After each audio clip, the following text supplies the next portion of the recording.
Panyawangan di Nongstoin. Udah beri masuk ke mana lagi? Kita ketua di kebun kalian. Udah beri masuk beri apa? Timbang berapa?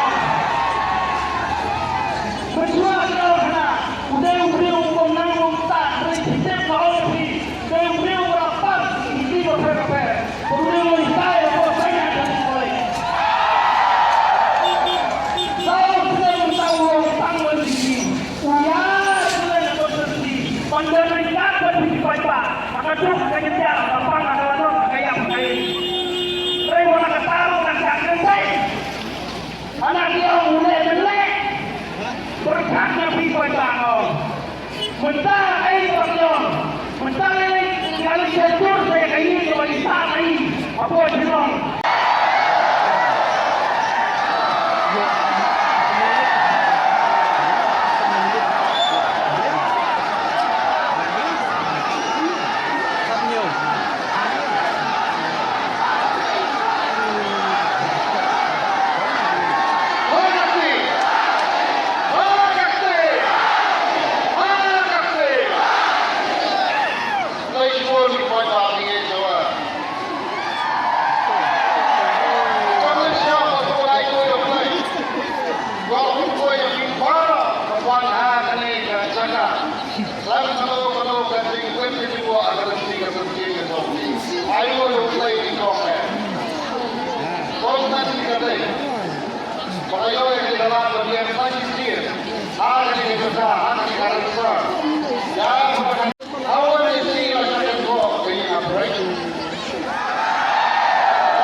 Yang Nongstoin Constituency. Saya kalau begini berdua. Selama ini impor lagi cakari ramu. Karena kita kalau sosial, hari ini kita berdua. Kalau orang berdua, udah itu politikan berdua je. Walau itu politikan berdua, ya apa yang namanya konsisten berdua.